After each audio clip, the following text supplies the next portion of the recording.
Pack it in and rip the knob off. You're tuned in to the #1 show on the planet. The Heffron and Reep Show. Live from your headphones. It's Heffron and Reep. Hey, everybody. This is John Heffron. Over to my left, one of your ears will be the voice of John Reep. Howdy. It's John Reep, everybody. You just heard John Reep, star of Netflix, star of Harold and Kumar, star of the John Snyder film Poker Run, coming up, highly anticipated.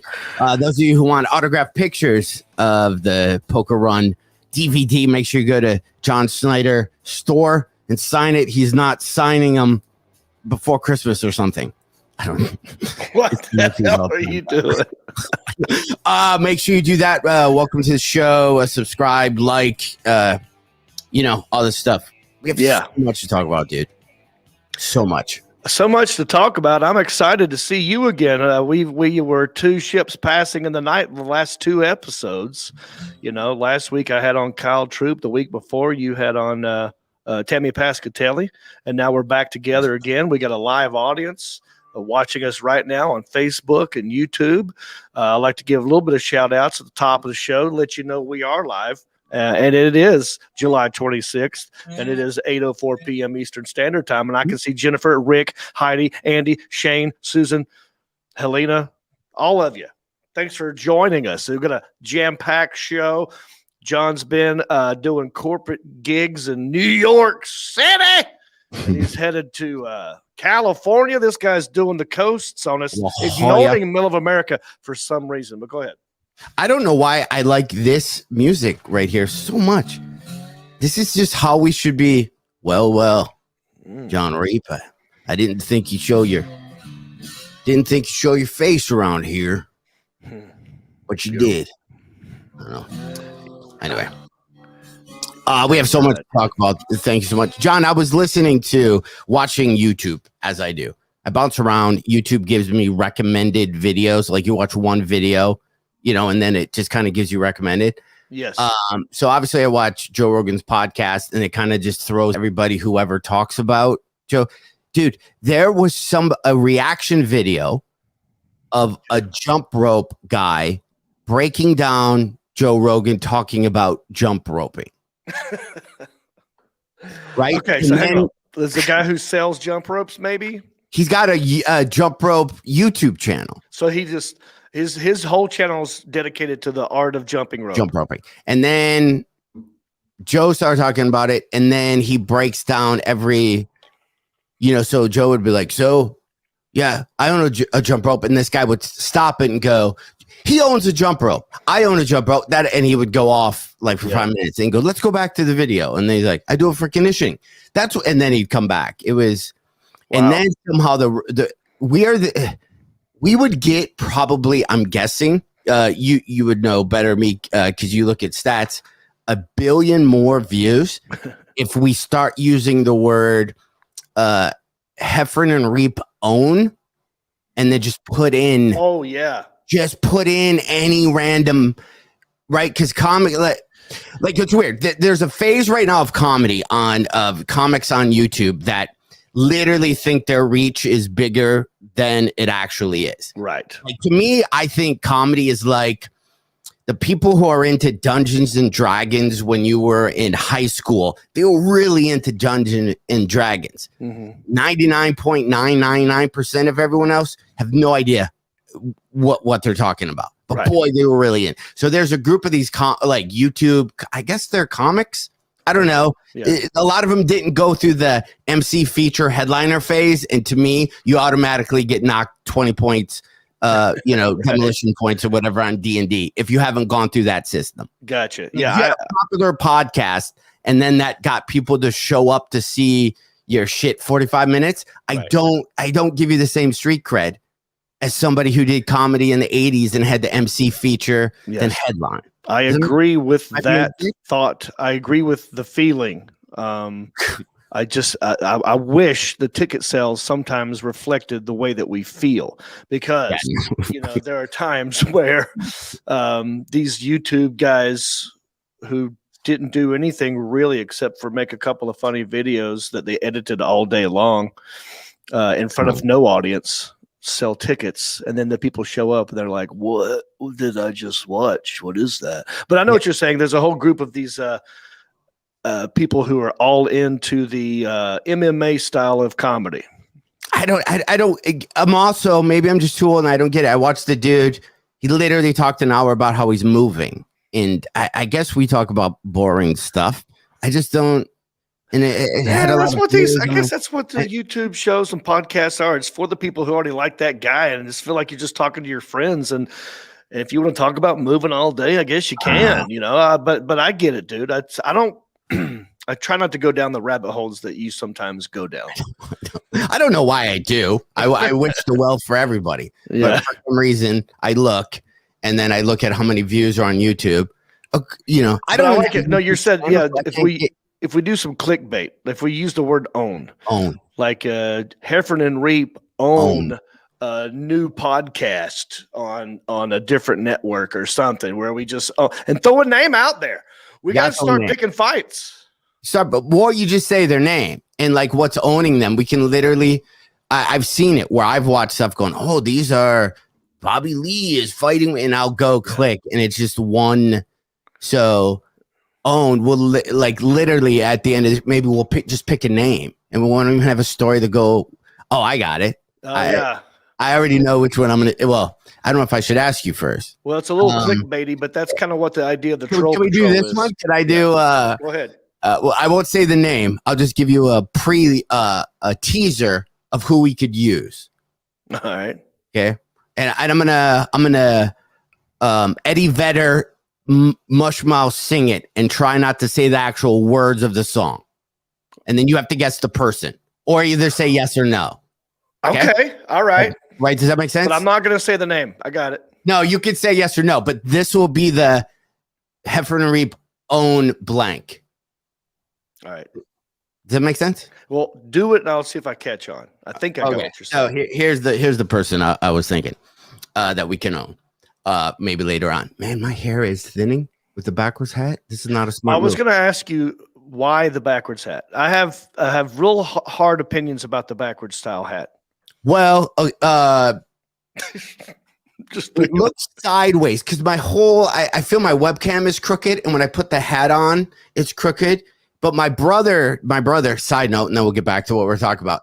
He was in town from North Carolina this weekend, and he was talking about, you can tell how drunk he is, and I'm going to take my headphones off, by how much his hat. So your hat starts normal, and then as the night goes, as for every drink you have, your hat starts to spin, and then it goes, if the hat goes all the way around in a full clock, then you're really drunk. And then if your hat's below your eyes, this is when you're about to fight. When you're doing that, hat's covering your eyes thing. That's all a forward-facing style. Real quick, I don't do backwards hat if it's the snap band. I only do backwards hat if it's a fitted hat, and I still don't like that. Because even that looks like it could be a do-rag or a beanie, because unless there's a logo on the back, it says something. Sometimes. Yeah. But go ahead. So here's the person maybe we can say we own. And we're just making up something. We don't really own them or even know these people. But here's the song I was singing. That's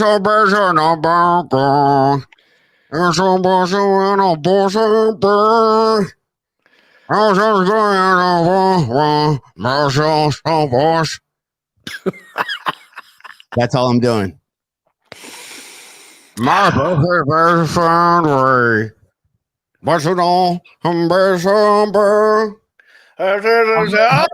yeah. I know who that is. No? Yeah. No? I know who Think it is. about it.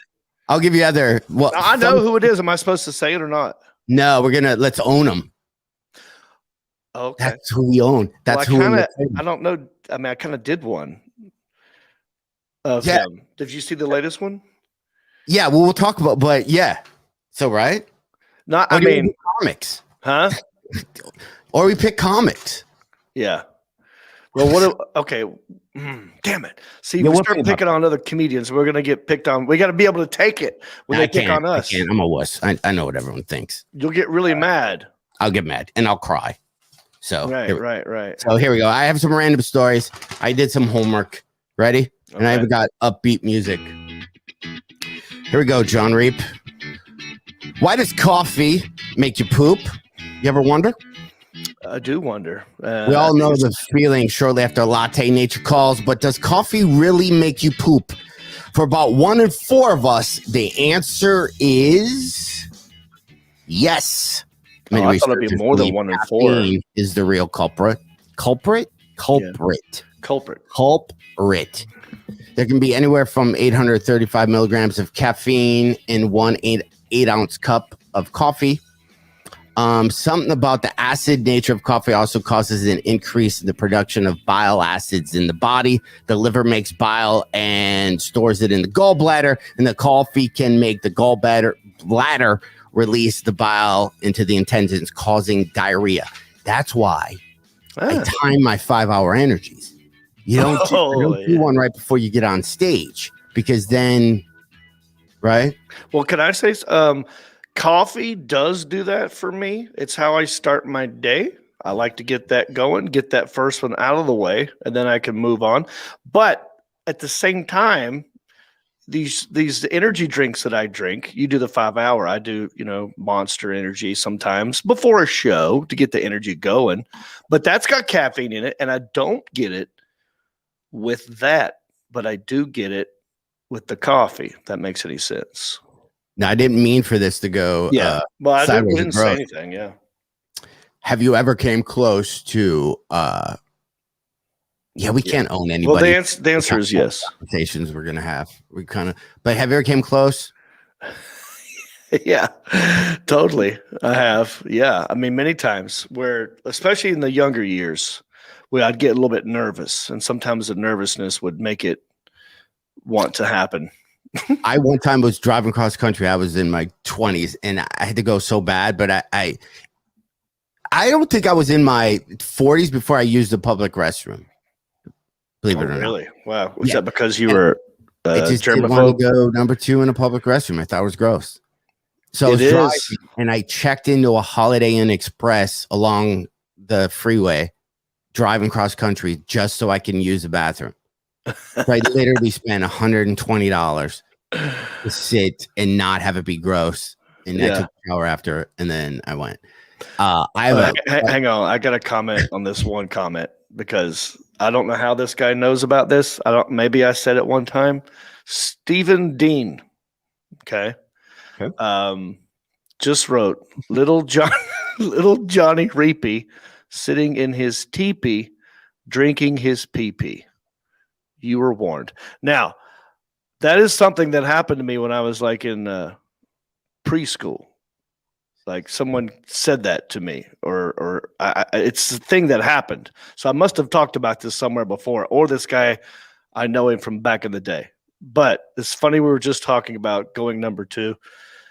Anyway, I'm sorry. I got sidetracked because that's a deep cut right there. He got me with that one. Yeah, you probably can't do that joke. You probably be canceled if you're a kid. Like we used to have one in I apologize now if it offends any, but we used to do this thing with your hands.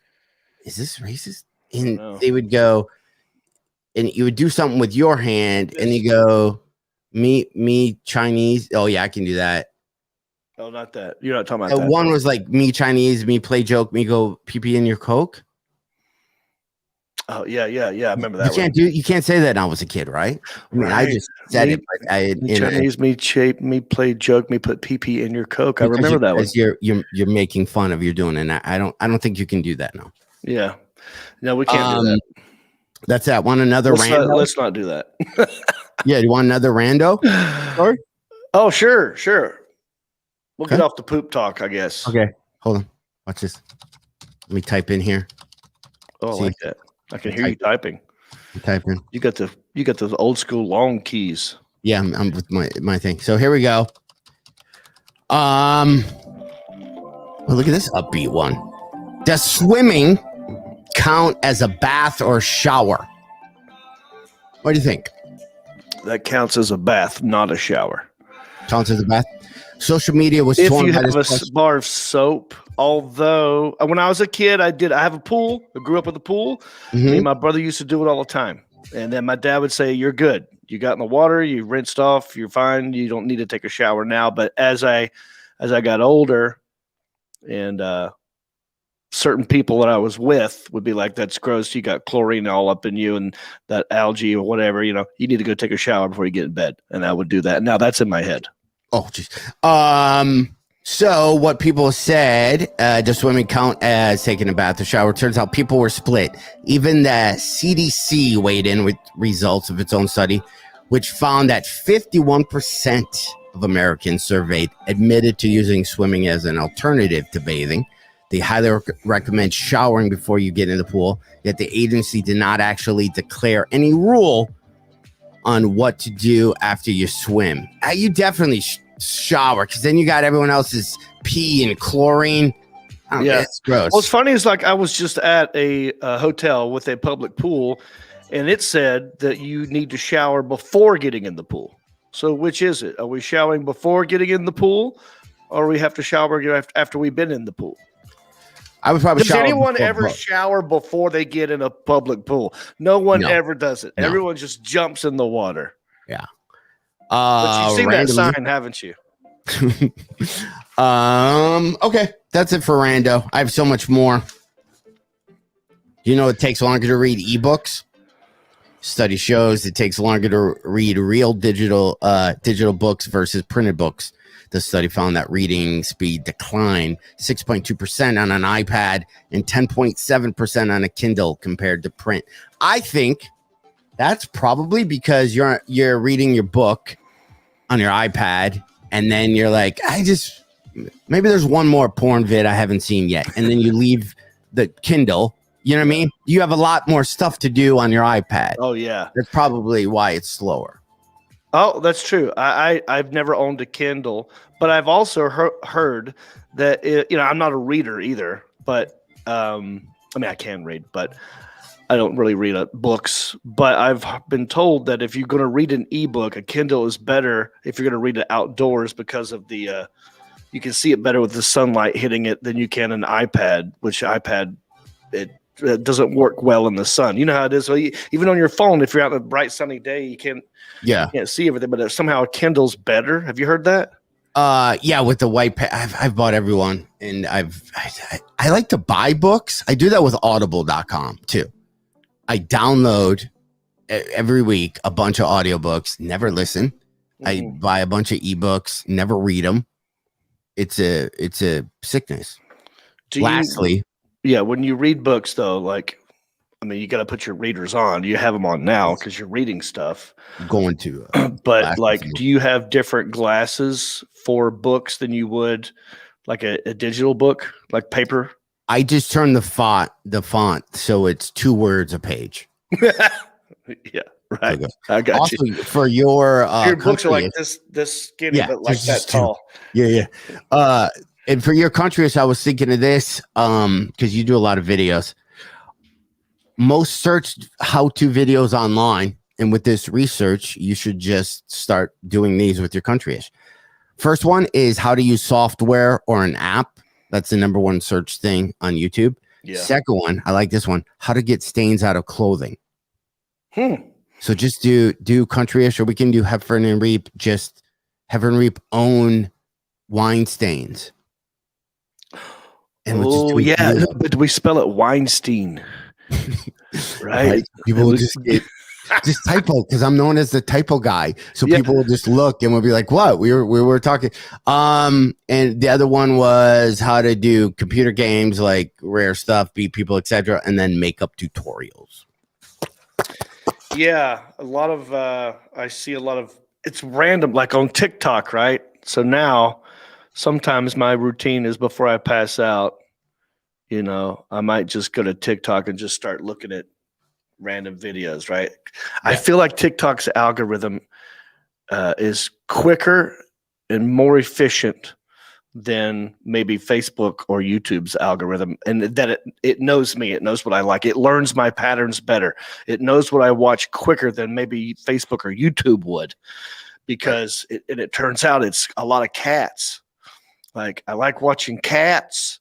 And of course, there's a random girl in bikini getting thrown in. And then it's back to cats. I love the dance videos ones. I just cannot remember. I don't know how people do the dance stuff, even though they're 10 seconds long. It's just, my brain won't let me. I don't know how people do it. It's a lot of work. I mean, I wish, man, in my younger days, if TikTok was around, I would have killed it, dude, because I was a dance machine. Yeah. Like, that was my thing before comedy. You know, every guy has his strength and his weaknesses. Yeah. You know, since comedy came around, since I got good at that, that's the strength. And I lost the other strengths, which was dancing. Dancing was the strength before comedy. That was my end to meeting girls. I go to dance club and I'd be that one super fly white guy who could actually dance and knows all the words and moves to the stuff. And my friends are like, damn, boy, you got rhythm. That could maybe be a movie for you. Yeah. Just thought it's so in the movie, you have an estranged, is that what it's called? Like, daughter. Like, and then whatever. So right. you guys don't talk, or there was a fallout or whatever. And then you find out she's getting married. And then you actually get invited to the wedding because your ex-wife's like, just go. And then you haven't talked to her. Like, well, I'm glad you got remarried. And there's a whole thing. And then the whole time you're trying to create a flash mob for your daughter. You decide to get real hip and trendy. So you create a flash mob for your daughter for her wedding. And then you get kidnapped by the Russians, and then you can't be there. And then you have to escape and kill everybody and then get back for the flash. I just added that because I think, it's timely. But you didn't have a thing, but I just made it up. And then you get it. And then at the end, you have the flash mob dance, which no matter what, everybody loves those. So the movie ends strong. Everybody loves good flash mob dance. Everybody. So then I got at Christmas, we pitch it to Hallmark, the Christmas flash dance. Yeah. Flash mob dance. Yeah. Jingle flash mob. He's this. You're a big time lawyer, and your car breaks down in a small city when you're going to visit your mom, and then you decide to join the Christmas flash mob. But you hate dancing. Did you say when you threw in the Russians? I think we needed some action. So were you doing that because it was like the Russian mob? Like it had a okay. Something. They didn't want you to dance, because if you dance and this couple gets married, then the families lose power. I don't know. Now I'm let's workshop it. Let's have the people, like Zach and Victoria and Ball. I think it might be a good Christmas Jacob, maybe Jennifer and Zach can help us brainstorm that idea. Wait, I've switched it, and we'll pitch this to John Snyder. Okay. You go from city to city. He'll make it. You go from city to city creating flash mob dances. It's not COVID anymore, so people can do that. Yeah. And you just bring happy, and then you leave. And when they turn, they'll look at you like, we did it. You're gone.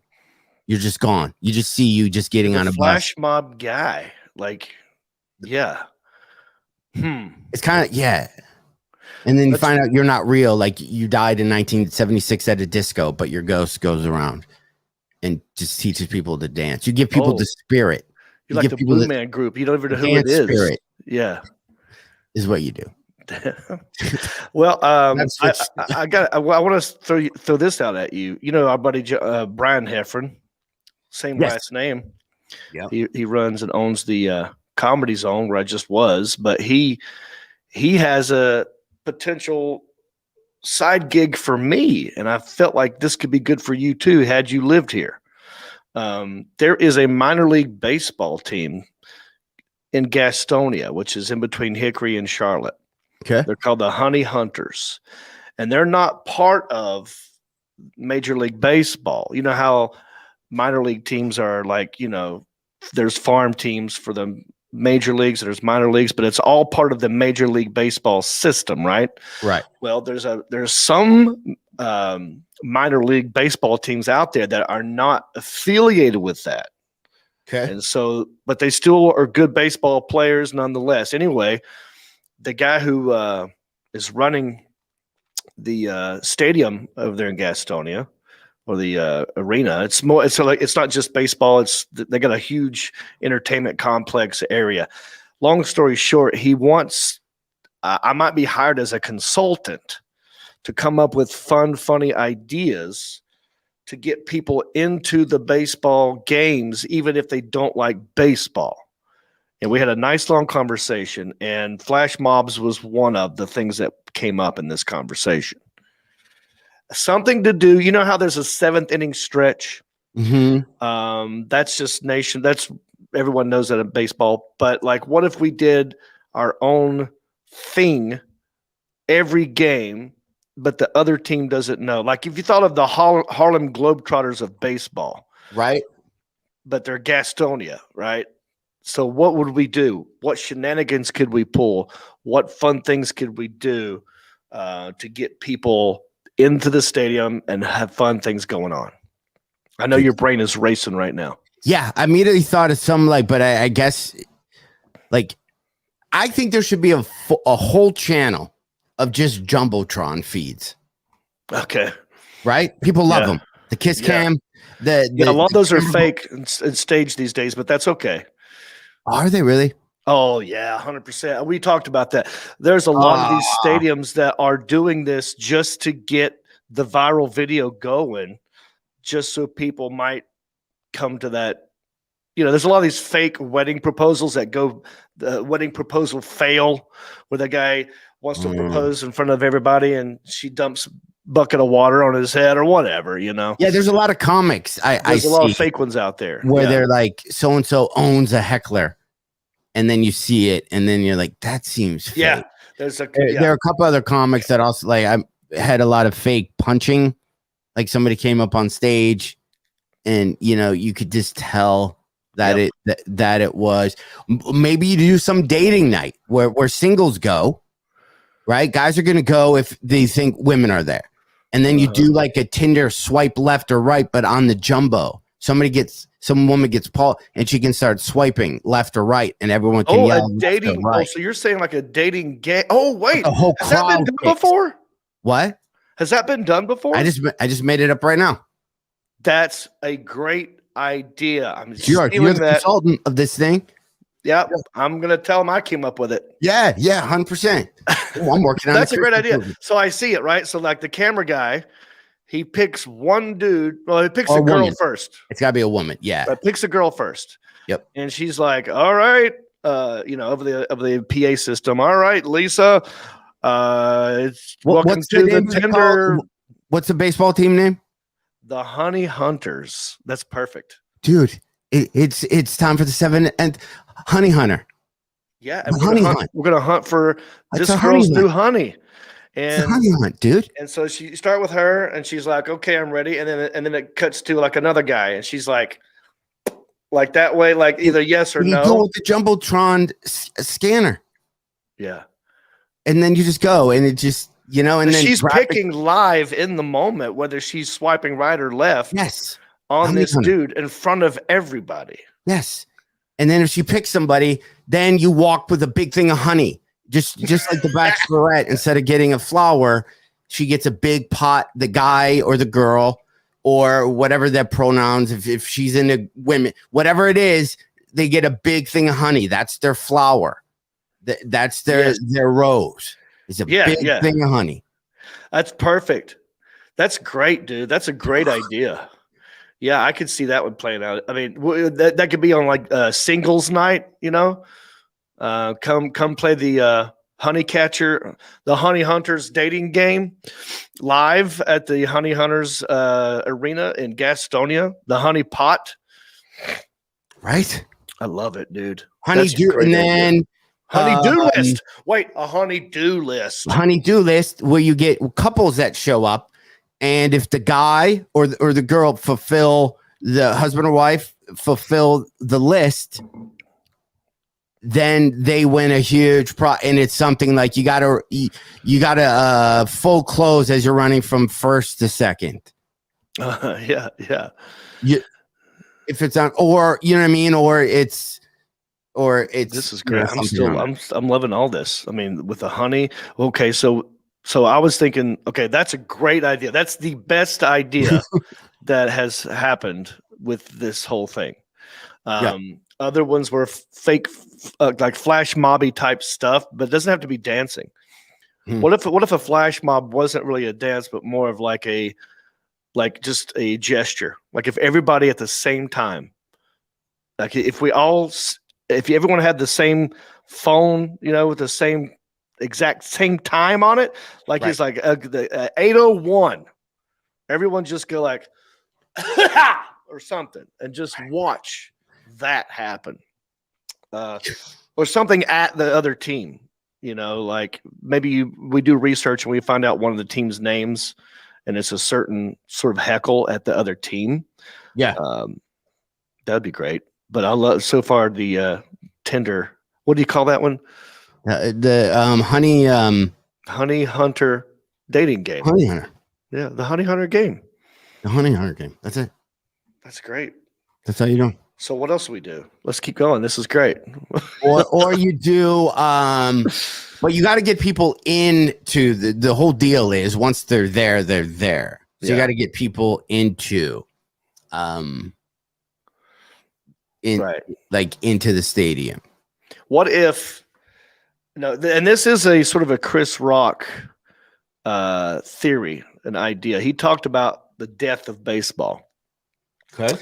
And how it's not incorporating enough of new stuff. Like football, you go to a basketball game, you're hearing different things over this PA system than you would at a baseball game. You're hearing at baseball, you're hearing "Take Me Out." Everyone likes that. You're hearing a lot of the organ playing, and not like maybe a DJ up there scratching. They need to incorporate some newer stuff.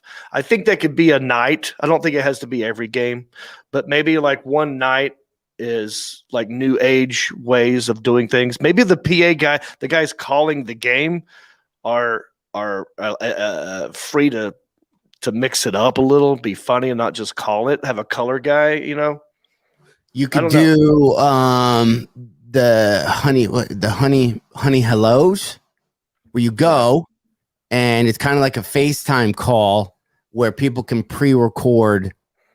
People love long distance dedications or shout outs. So you can pre-record these shout outs to whoever they're there with, and then play all those back to back. Yeah. So they'd see if you went with your girl, you'd see you going, "Hey, I just want to say blah, blah." And then you could do funny things with that, where you could have some fake ones. Yeah. I agree. And you just pre-record it. So you just get some characters to be really funny and crazy. And then you have a real one. So you have somebody breaking up with somebody on a Jumbotron. You have somebody quitting their job. But then you also have the real people who are there that night. Well, I like that idea. They need to incorporate more things on the Jumbotron. If there's the Jumbotron, that's the whole thing. I'm going Thursday to scout the whole place out on Thursday. I'll let you know. I'm pretty sure there's a Jumbotron. So more Jumbotron action. You know what I liked about going to, when I was a kid, I went to a couple of rodeos. A rodeo clown to me was hilarious because I didn't really care about this guy riding a horse for 8 seconds. I'm like, that's boring as a kid. I want to see the rodeo clown. I want to see monkeys riding dogs. Yeah, that is hilarious. So we need more shenanigans, like a clown, but like a cool clown. I was in Atlanta. Me and Michelle went in. We went to a baseball game, and they had people in the audience had to race the streak or the bullet or something. It was a dude dressed like in a onesie he looked like a superhero. And then the person they pulled from the stands had to go halfway around the stadium. So that person got like a half a stadium head start. Right. And then the bullet or whatever the guy was just takes off sprinting and then ends up beating the guy, even though he had a half. It was so much fun to watch. Yeah. I like that stuff. So yeah, people running is always fun, but you got to get people in there. So there's got to be, what about this mystery QR code? You have a big board that has a QR code on it that everyone's going to take pictures of.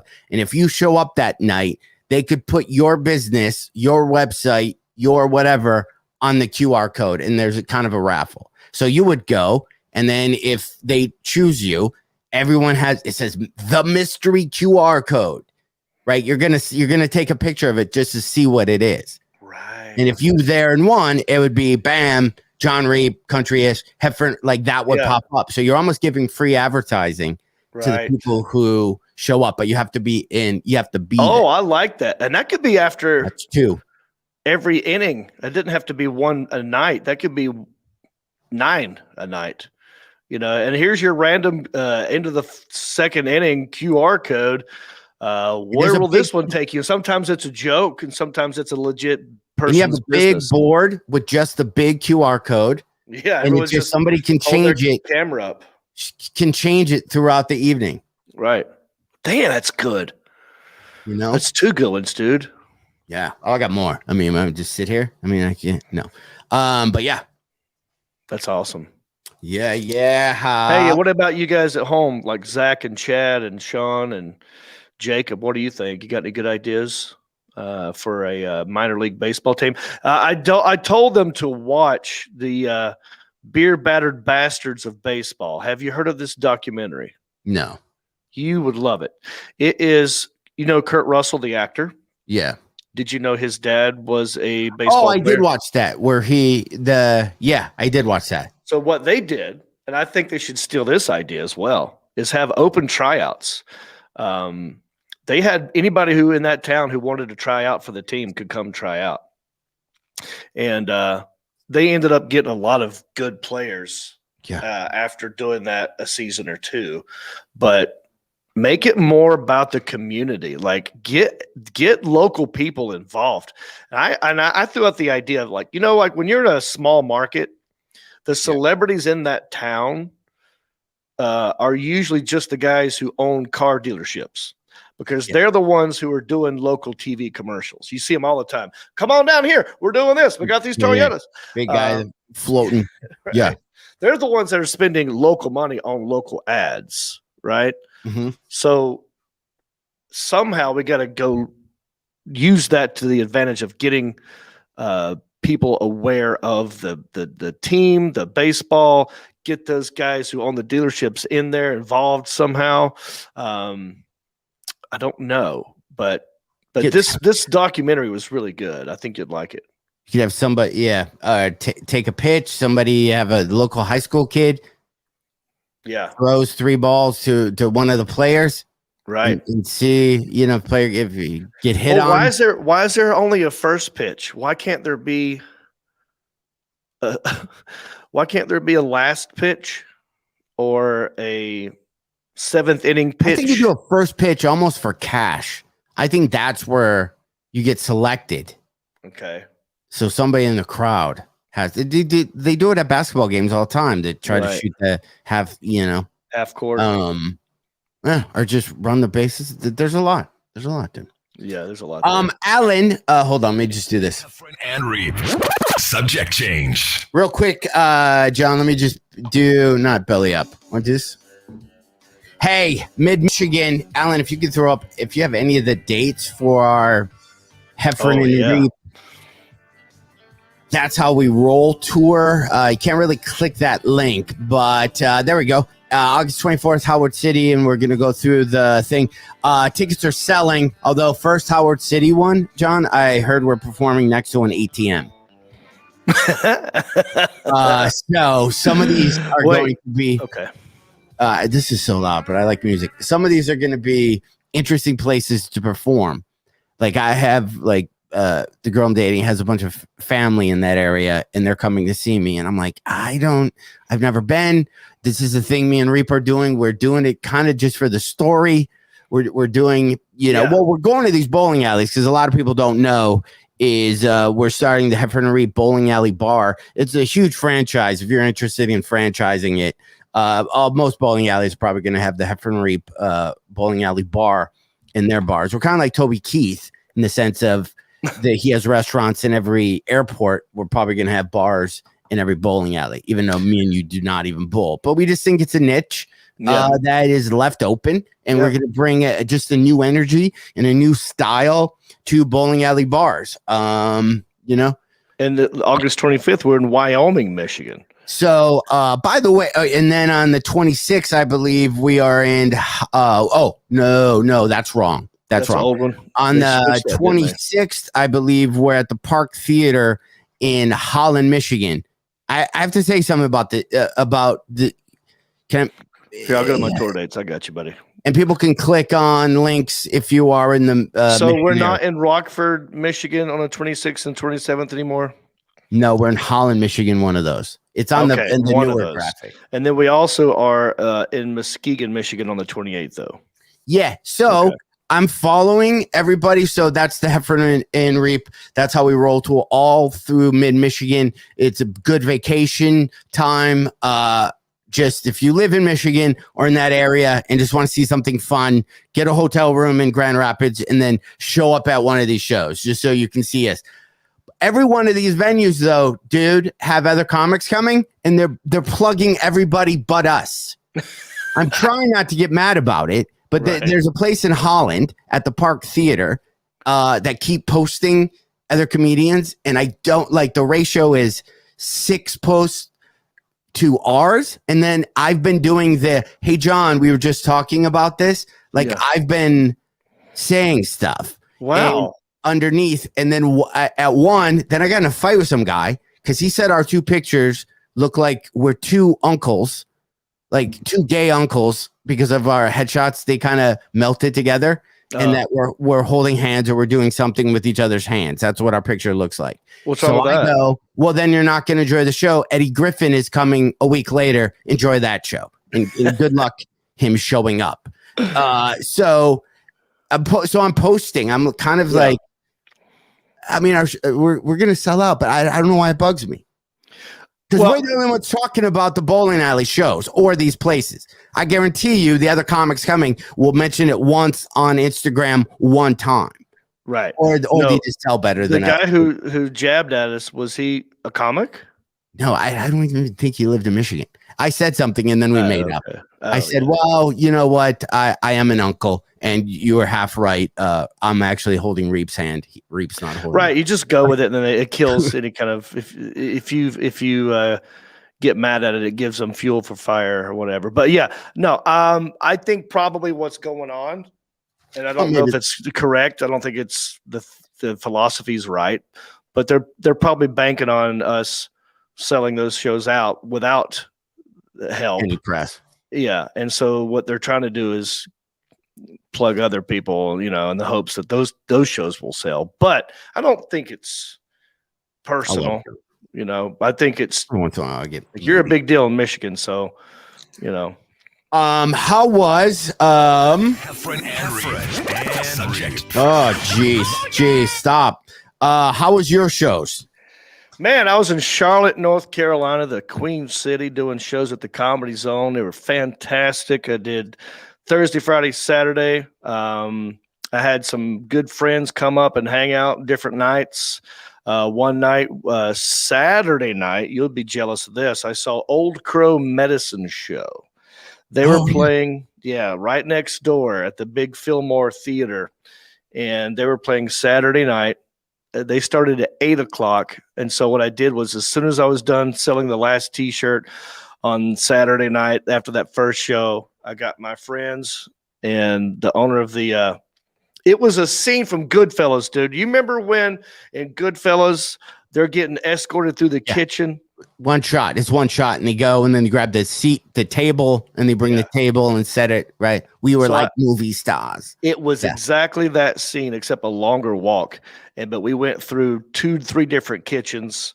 And then once we got into the venue, we went right through like 2 VIP areas, and now we're in the back. And it totally impressed my girlfriend and my friends.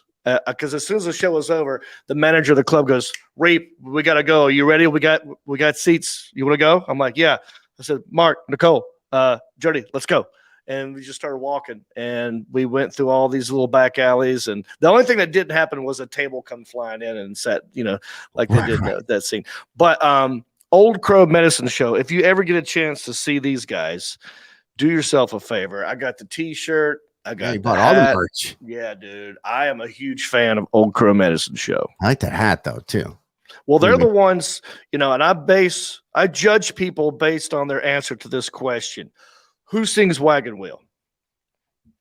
Right. So you're either going to go, if people go Darius Rucker. I go, you're a little late to the party.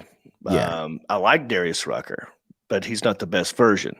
The best version is Old Crow Medicine Show. And Darius Rucker sings it because he heard Old Crow Medicine Show's version of Wagon Wheel. And Zach, I love me some Hootie. I've seen them in concert as well, and they do a good version. But actually, Bob Dylan probably did it first. I'm just saying the first time I heard Wagon Wheel was Old Crow Medicine Show, and that's where it got famous to me. Right. Before Darius Rucker did it. But they put on a great show, dude. It's high energy bluegrass. And the guys who are in the band, they're funny. They got funny banter. They've worked out they're great showmen. They dance around. It is a fun show. How many people were in the crowd? How many people were in the audience? They're at the Fillmore. Probably, oh gosh, I don't know, 1,500. Yeah, COVID. Yeah, nobody's worried about the Delta virus.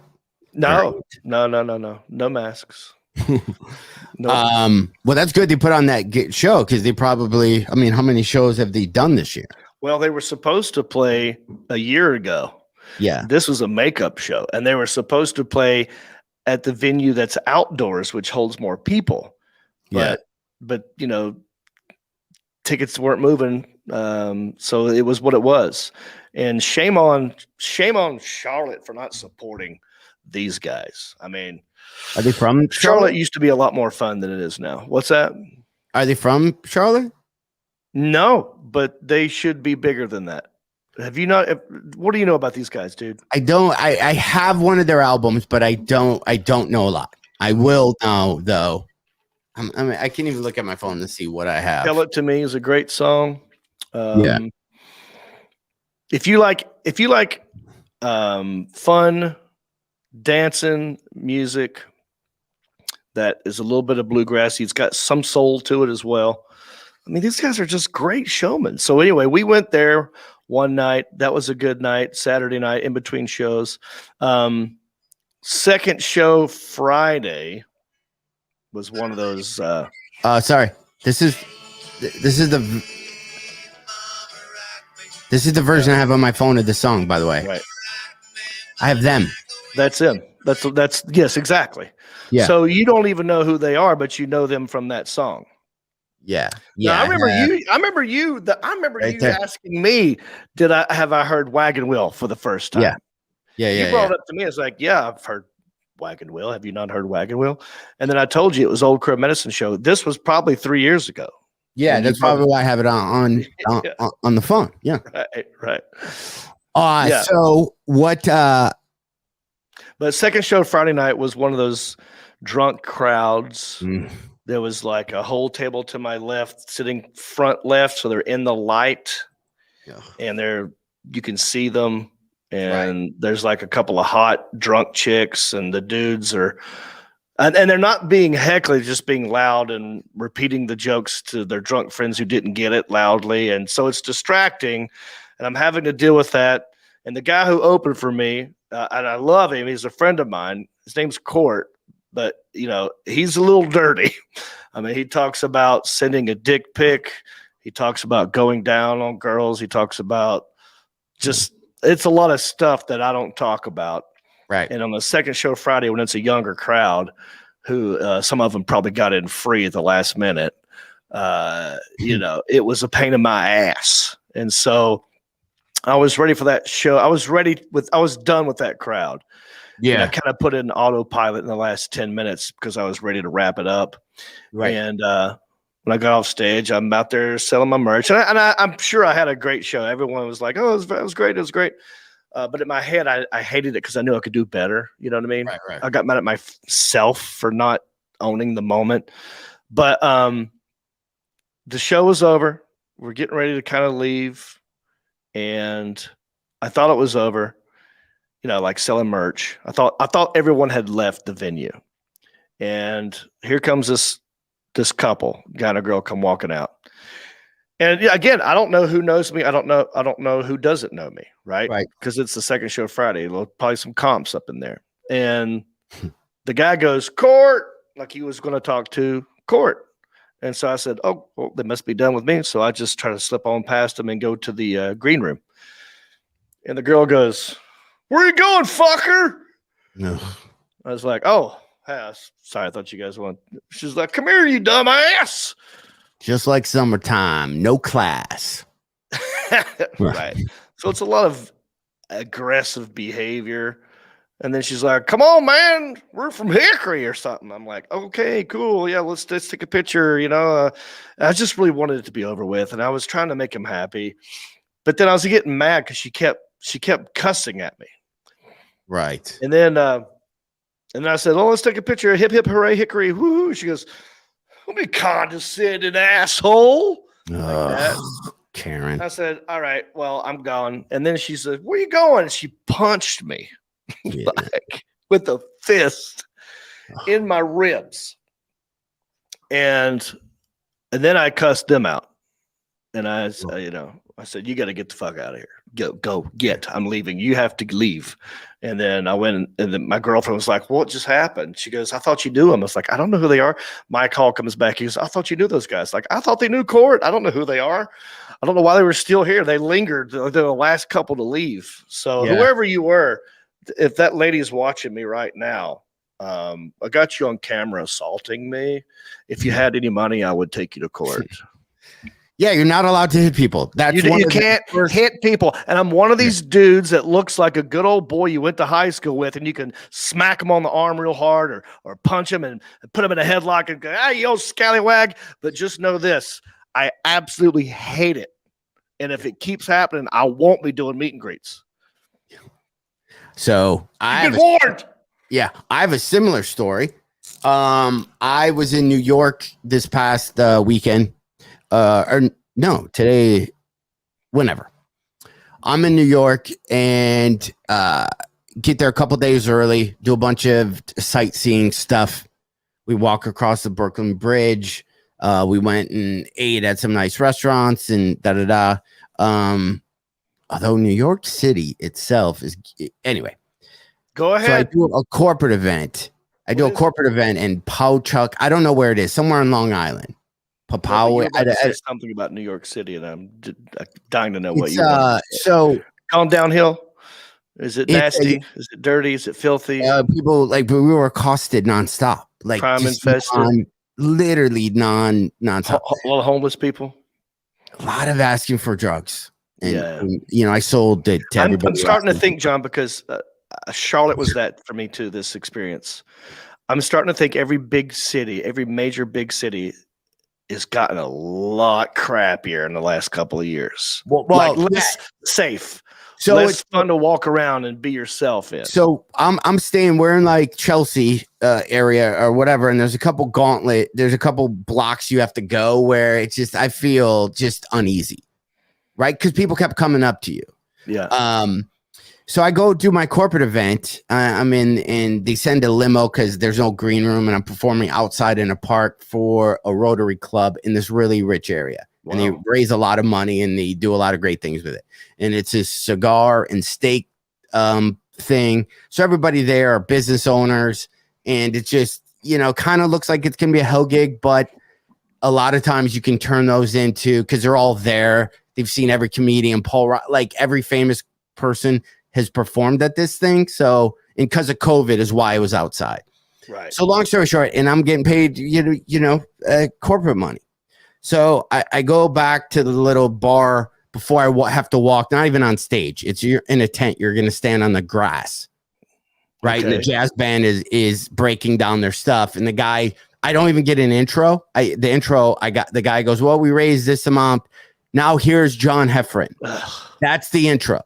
Right. So I'm in the back. So I'm sitting there and they go, this guy, so-and-so, he's a president or vice president of this, of the hospital, So I'm assuming he's got a rich guy.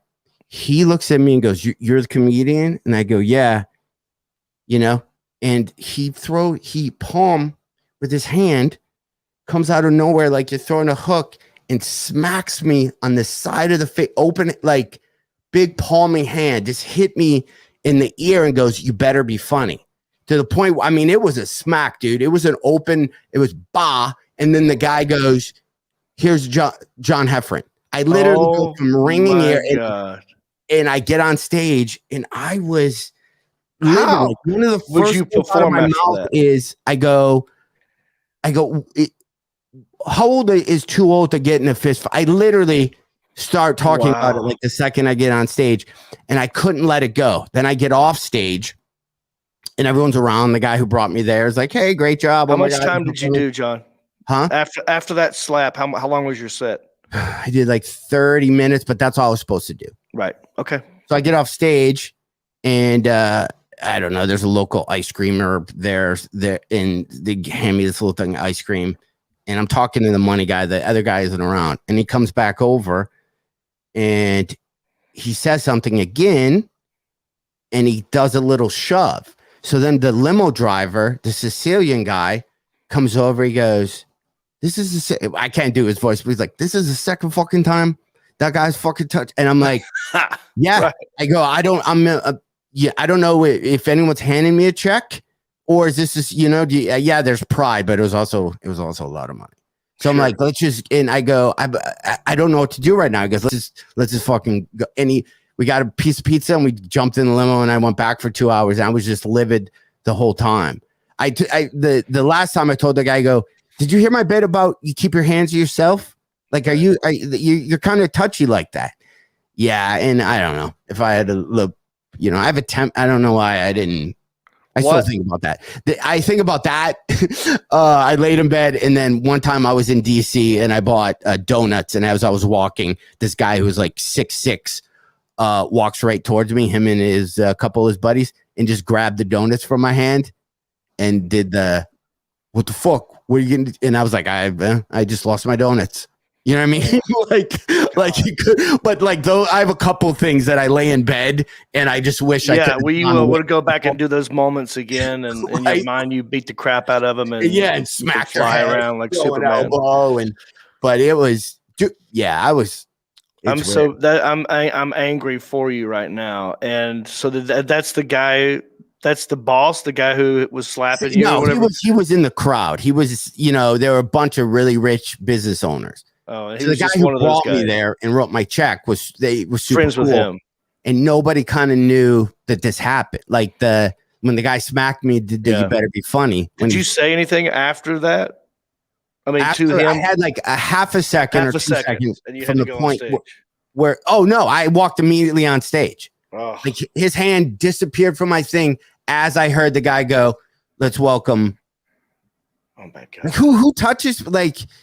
That you should just not touch it. What's the instinct? What I don't understand the reason. I'm one mad I didn't see it coming. I'm literally talking to the guy, listening out of the other ear to see if I'm being introduced, and then thump.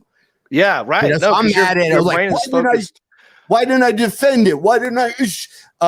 It just came out of nowhere. Yeah. Well, okay, so. Those people need to burn in hell. I hate that. I hate those kind of dudes. I think there's some dudes.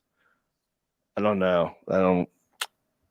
Sometimes some guys are intimidated by comedians in that they don't like the respect that comes with the power of making a large group of people laugh at one time when they can't do it, and so.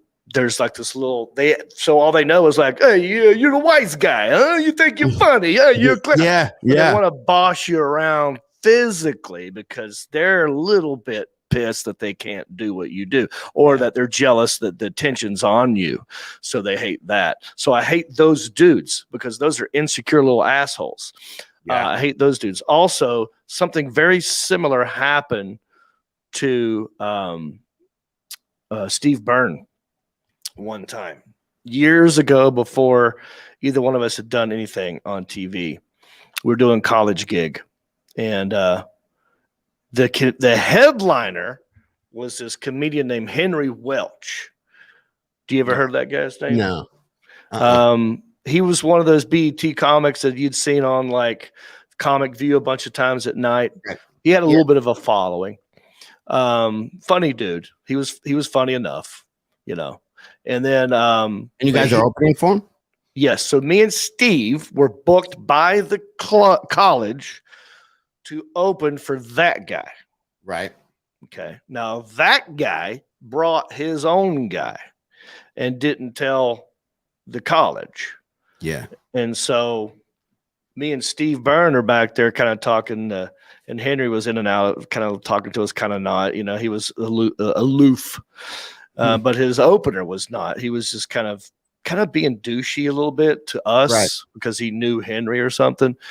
And so Steve was just like, oh, so it's three of us. Then it's Henry. Oh, I didn't know you were going on.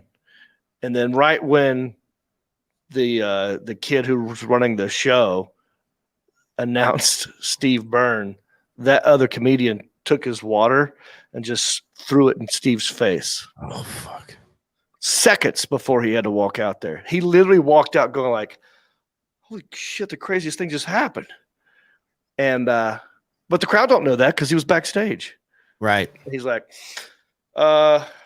anyway, Poughkeepsie, it's good to be here. So he had to totally about face it, which is what you had to do. And that's a whole nother skill, which I admire that I don't know if I could do, but you did it and Steve did it. Hats off to you guys. But it's never, ever cool, as we know in life, to just smack somebody in the face. I mean, when that girl punched me in the ribs, John, right. I think the fact that she was a girl is what kind of held me back a little bit, because in my brain, I had already grabbed her by the throat and picked her up and slammed her up against the wall. Yeah. And then I was already getting taken to jail. Yeah. That's how angry I got. And I said, we have to leave because I can't be around. These people are going to go hang out at the same bar that we were trying to go to. I'm like, I can't go there. Yeah. I was so pissed off. What's the water throwing guy doing now? Never heard of. I don't remember his name. I don't remember what he looks like. You should we should have Steve on to tell that story sometime, because he remembers. And obviously, he remembers. Yeah, there's a couple times where I've gotten that, but it's a lot of touching. I was in Tampa at the Improv selling merch, and this guy was big dude, shoots a double leg on me. So we're at the bar. You may ever been to the Tampa Improv when they have that big huge bar in the front? Yeah, but I've been in the Tampa Improv one time. I always do side splits, but I know what you're talking about. It's a really big, long bar. And then if you're selling anything, CDs at the time, you kind of stand as people are walking by you. So I'm standing there, and this guy shoots in. And so you have the bar, then above the bar is headshots of people who've performed there. Mm-hmm. Right. But it's pretty high up.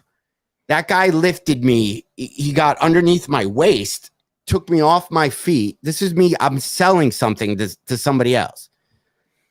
I went higher than those pictures above the bar. That's how far up he took me. Because the guy was like 6'4", so he lifted me. And the only thing I could think there's a wrestling move if you get dumped where you hook their leg with your foot. Okay. So you can't literally be dumped on your head. Right. Okay. Right. And then he did an extra little crush, a little squeeze, and then he dropped me. He was like, you're hilarious. I look over at the door guy. There's 3 huge door guys working there. Every one of them was playing Candy Crush. Or on their phones. Right. So then afterwards, I went over. I go, "Did you guys make it past the level?" Because that dude just lifted me 15 feet off the ground. Like he easily could have. You have to kind of have eyes on the comic if you're standing there after. I don't know. So none of that's gonna happen. Well, you know what the problem is that's too. how we roll. sometimes what happens too, I think, is that because we are, I don't know, I don't want to sound like a narcissist, but we are pretty good at what we do.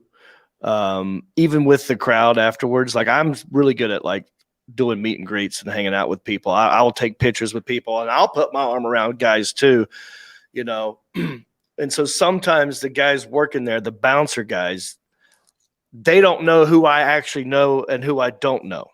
Yeah.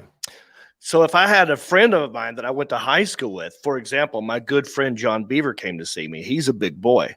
He has every permission in the world to pick me up, right? You know, because we have that relationship, right?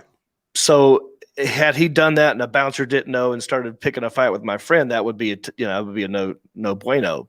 So I think sometimes those guys don't know who we know and who's a stranger because we're in the moment. We're trying to be happy and everyone's happy, and it's like it's not an aggressive thing, you know. It just comes out of nowhere. Yeah.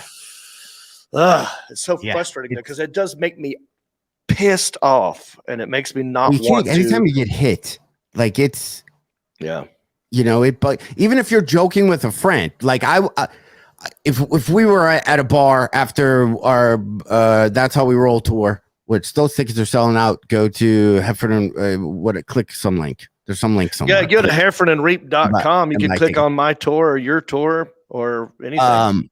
Yeah, or it'd be somewhere where you're watching this. I would never, even in the most drunkenness, just kind of messing around, start doing be the drunk guy where I start shoving you or even touching you. Mm-hmm. You know, you have those friends that do that, like flick your hat off your head. I got rid of those dudes quick in my life, by the way. Right, like or they like kind of shove you, like the play fight guys. I just don't like it, like handsy. Like I don't. It bothers me. Or even after, if people are close talking, even when you're after a show. Yeah, close talkers. And the physical hat flipper dudes smack you on the arm real hard. Like, you know, we all knew them growing up. But then as soon as I got to college and met some other people and those people who were in my life that were those people, I'm done with them.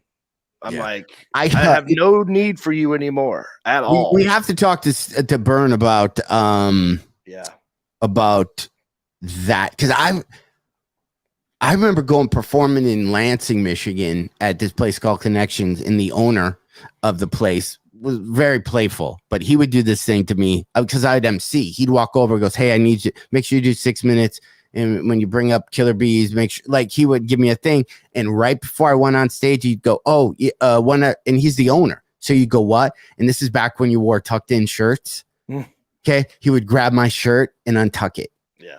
And for whatever reason, and then I'd have to walk on stage tucking my shirt. And when you're new, trying to like remember material, for some reason, that threw me so bad.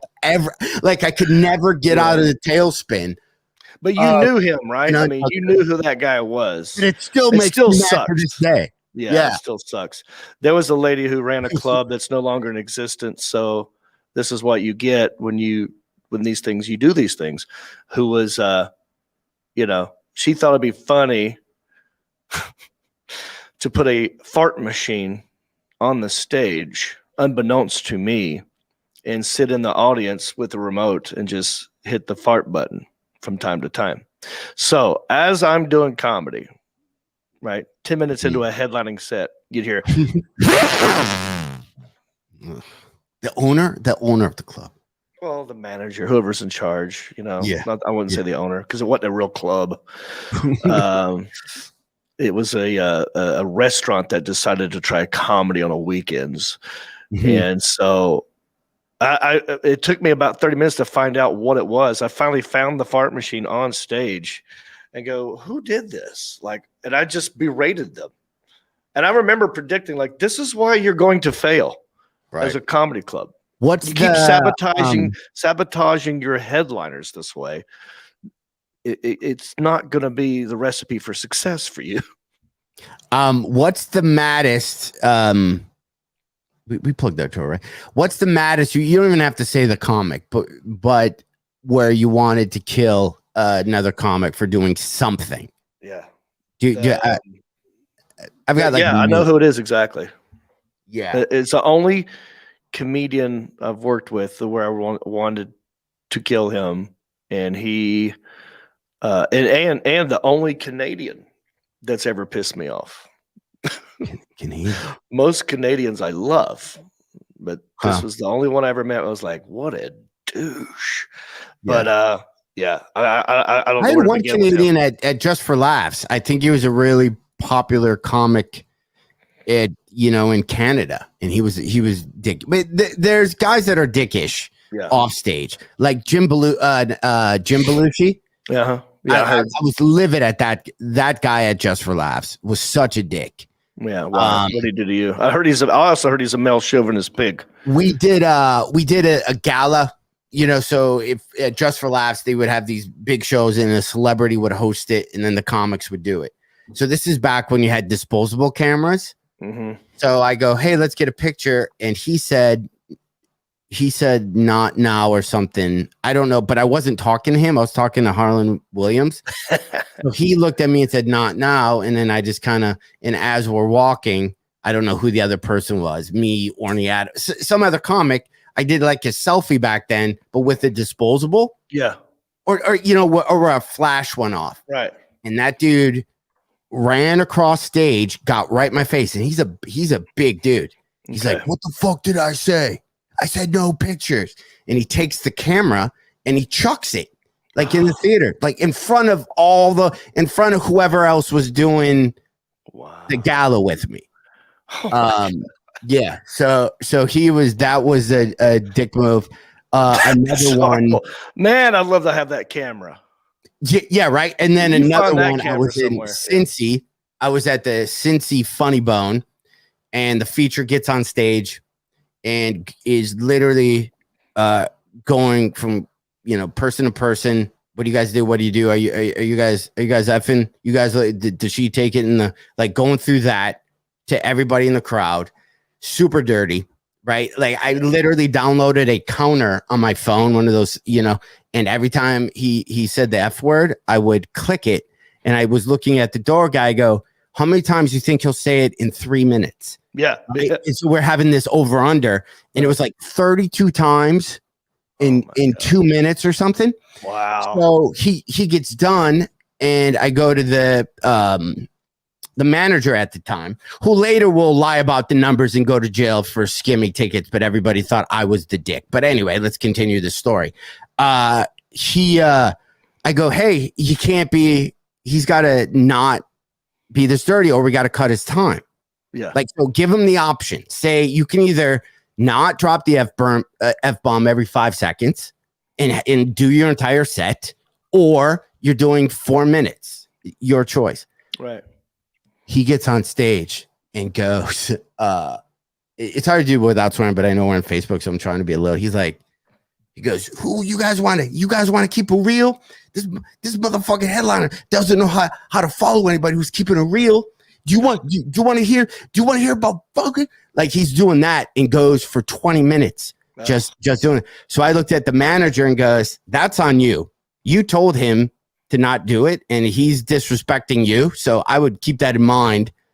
Right. Every time he ever wants. It's not just right. It's not just against you now. Yeah. Yeah. And then I had another time where another feature where I cut him because he was super dirty, and he came to me and told me nobody cuts his time. Oh my God. That I hate those people. And I'm like, what's troops passing you guys? It's not up. Yeah. I don't understand it. But anyway. Right. Well, real That's quick. why I'm doing shows with you, John Reep, because I know it's consistent. I know. You cause no problem. No, I want everybody to figure out the Michigan shows. If a headliner came up to me and said, I need you to do less time, but you're still going to get paid the same, I go, copy that. I could go home if you're going to still pay me. I got no problem doing less time. Yeah. For the same amount of money. But this guy this weekend, Court, who I've known forever, and I like. He's always been kind of the guy talking about strippers and all that kind of stuff. And so the last show on Saturday, after I just watched Old Crow Medicine Show and I came back, and I'd asked him to I said, can you be as clean as possible? Yeah. Because I know in your brain, you've already embedded these words into your act. And sometimes it's hard to cut them out after you've been doing them so long. And now all of a sudden, here I am trying to ask you not to do it. I know it might be difficult. So I said, can you, that's why I said, can you be as clean as possible? And then, he was kind of jokey about that, which led me to believe that he didn't like that. Me saying that. Anyway, he has a joke about a dick pic, right?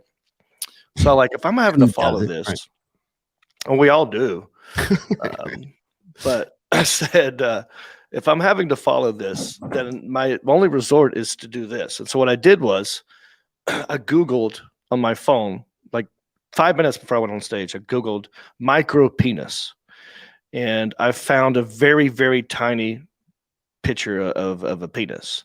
And I took a screenshot of it and I had it on my phone. When I walked up there, I said, enjoy your ads you're going to get on Facebook now. I said, keep it going for a court, everybody. I've known the guy for a long time, and it's true what he said.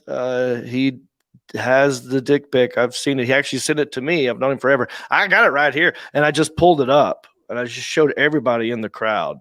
Like it was like that big. I mean, it's hilarious.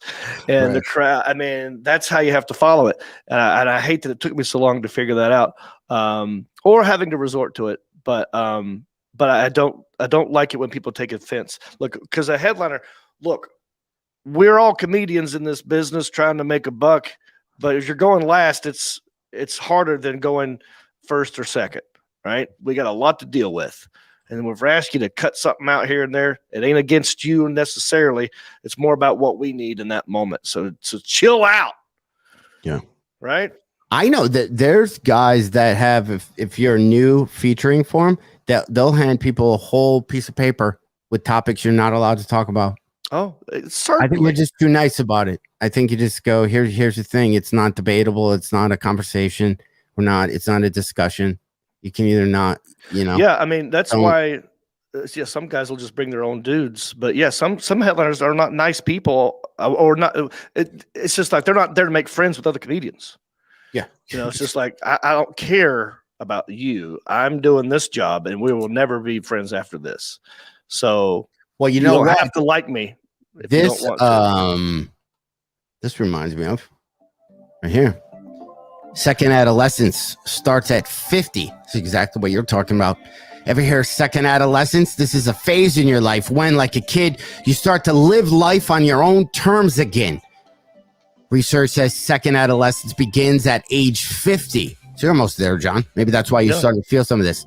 Key signs you're reaching the life stage include no longer caring what other people think, being more open to talk about personal issues, and choosing to pursue lifelong dreams. Top signs you've reached your second adolescence. Not caring what other people think about you. I still do. You have more confidence and express yourself. You want to kick up your heels and have fun. You say what you want when you want. And you feel more lighthearted about life. Maybe I'm preteen then. Maybe I'm not quite, I still have some hangups. But anyway. Let's take a quick poll. Okay. The picture, I have it right here on my phone. Oh, I don't want to look at it. I could hold it up to this camera if people wanted to see it, and then you could go back and watch this later. I will only do it for a second. So it'll be physically on the or is that bad? I think I could get us flagged. For what? It'll get us flagged. It might get us flagged. But if people really want to see it, it's gonna get flagged. Well, how do we? Yeah, I'll tell you what you do if you really want to see it. Right? Do you have a texting program? Yeah, you just type in this word, tiny, then DICK. Okay, 1, 2, 3. It's the third picture that comes up on Google. If you hit tiny DICK, the third picture is the one that I used. Okay, there we go.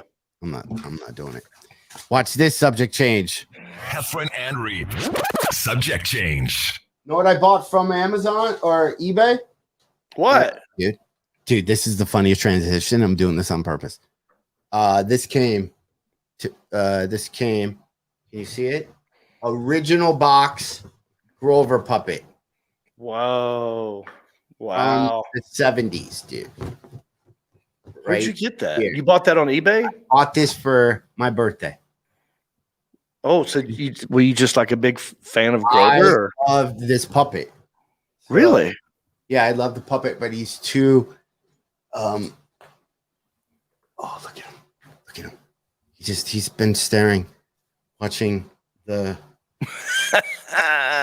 Wait, I don't know. Okay, so I don't remember a whole lot about Grover. Talked like this, right? Yeah. Oh yeah. Yeah.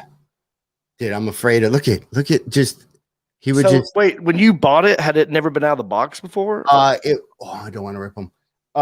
It came in the box, but it has been okay. So it's not like mint condition, never been opened from the 70s. It's someone had it, put it back open, in but the box is there. That's pretty cool. Yeah. Does it have the Velcro hand straps you can put around your neck and it'll hold? Yeah, and then he's got an arm thing where he can hold like a stick. Yeah, an arm stick. That's pretty cool. You know who I loved? My favorite Muppet was Fozzie the Bear because he thought he was a comedian. Remember that? He would tell a really corny joke and go, waka, waka, waka. Yeah. I did Just for Laughs with the Muppets. I was on the Muppet Show for Just for Laughs. Gosh, I remember that. Yeah, that whole story. I've told it before. No, I'm sorry. I missed my. I remember you tell me that story, but also Last Comic Standing the year. No, it was my year. Towards the end, we had to do a stupid thing with Muppets for a minute. Yeah. Oh, that's the worst. Talking to, and the person's down there, and you're not supposed to look down. It's the real Muppets, though. It was Jim Henson's company. For you, that's cool because it was. But I didn't get my picture taken with Fozzie. By the time I had to do some dumb thing after. And I looked, and every comic was like, I just got my picture taken with Fozzie. And I got one with the boy in the newest movie, the little whatever Muppet, some new one. Okay. Yeah, so anyway. Well, damn. Yeah, I'm going on a quest to buy old toys back. So. Well, look at you, man. Doing your second adolescence. Right. Right, because you're fit now.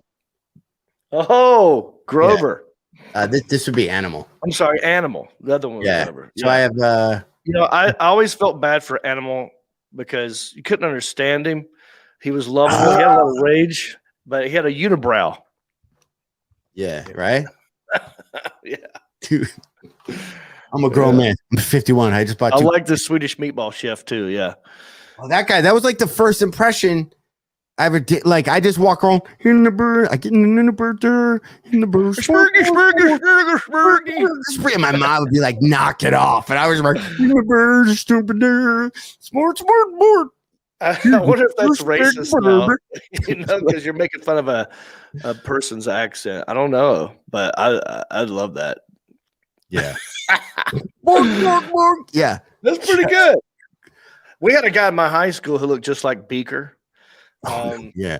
He had like a skinny long neck and bright red hair. His name was Ray Workman, and everyone called him Beaker. And I felt so bad for him because I have red hair, but this dude had bright red hair. I'm talking it was the color red, not like whatever this is, gingery sort of, I don't know, rust looking color. All right. Let's wrap it up, dude. What else we got to do? No, I don't like that. Wrap it up. What's this one? What's Happy Walk? This might be a little too upbeat. I'm still mad at that guy slapped you in the face, dude. I'm still mad at that guy. Dude, anyway, don't forget, if you're in mid-Michigan, know anybody in any of the places we're going, Holland, Michigan, outside of Grand Rapids, Michigan, Muskegon, Rockford. Me and John Reep are doing that That's How We Roll tour. These are all places that only seat 100 people, or one of them may seat a couple hundred. They're in back alley bowling alleys.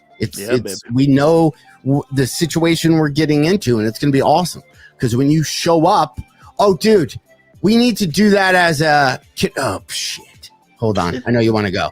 Can we do that? I'm listening. So I wish we had a That's How We Roll tour. Okay. What are you talking about? Can we do the Google search guy or commercial guy told us to do video. Video does better. So we have 15 seconds to go. I'm John Heffron. I'm John Reep, Mid-Michigan.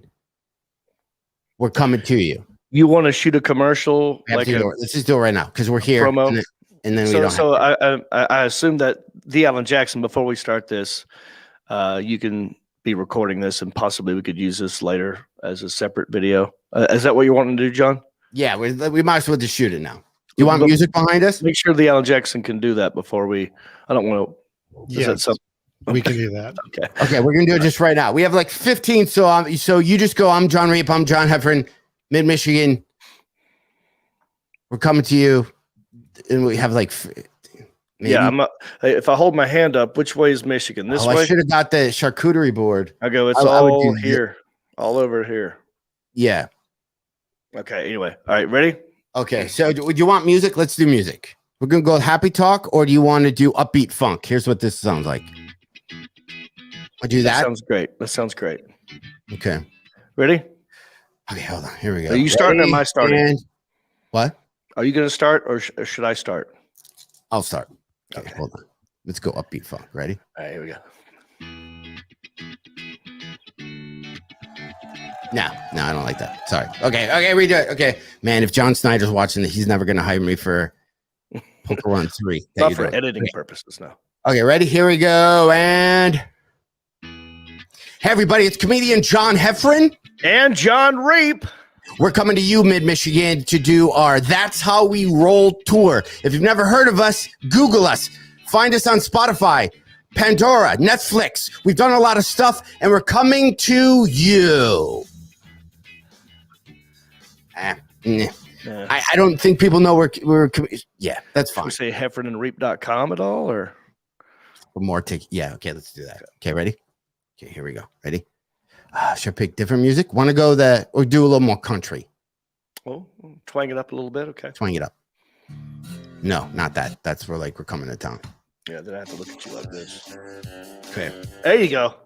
Okay, ready?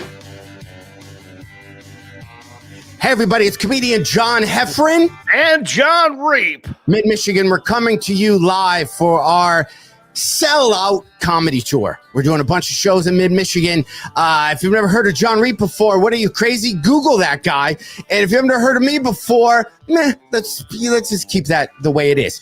See John Reep, Mid-Michigan. See me, John Heffron. It's too long. Fuck. Dang it. I was killing it with my faces on that one. Okay. Let's do, okay, one more. All right, last one. Okay, ready? Here we go. Do you I think you got to say John Reep quicker. Okay. Because we have to hey, I'm comedian John Heffron. I'm comedian John Reep. I'll say, and I'm comedian John Reep. Okay. Ready? Hey, Mid-Michigan. I'm comedian John Reep. What? That's John Reep, and I'm comedian John Heffron. If you've never heard of us, okay, new take. Let's do it this way. I did that on Let's purpose. be really bad at doing these. Then that gets rid of. Okay, just watch. Follow me. This. Right. Okay. I'm gonna go upbeat funk. I like that. Okay. Hey, Mid-Michigan. I'm comedian John Heffron, and you can Google me. And I'm I'm John Reep, also Google worthy. We're doing comedy in Mid-Michigan. Yeah, talk to the hand because that's Michigan, and we're going to be all over in the middle part of the hand of Michigan. Michigan. Click on the link. .com. Click on the link. I don't know. Okay, maybe we can't use it. We'll do it later. All right. So anyway, that is the Heffron Reep show on this Monday. Hope everyone's well. Have a good week. Next week, John, am I here? I'm doing a lot of traveling. I'm where are you going to be? Los Angeles. Week? I'm in La Jolla, California, at the Comedy Store this weekend. And then Monday, I'll be rushing back to make the show. But I'll be here next Monday. Very good. This weekend, I'll be with Rodney Carrington at the Barnyard Amphitheater in Sharpsburg, Kentucky on the 31st. One show. Me and Rod Sickle. Come see us. And I'll be back here Monday as well, brother. Check out the Country-ish podcast. And remember, if you learned anything from the podcast, man, we own Steve Byrne. Let's just use Steve Byrne. because she'll be like, "Were you guys talking about us?" Yeah. Even though we did. Heffron and Reep own Steve Byrne. Yeah, and he'll listen and then see which one of us get a text first. Because he'll watch it. He'll watch the whole podcast to see where we mentioned it. And also remember, keep your hands to yourself. If you learned anything, keep your hands to yourself. You don't touch anybody. Right. Make like a Georgia Satellites song. Keep your hands to yourself. That's it, everybody. We'll subscribe. Plug it in and rip the knob off. You're tuned in to the #1 show on the planet. The Heffron and Reep Show. That's it. Bye.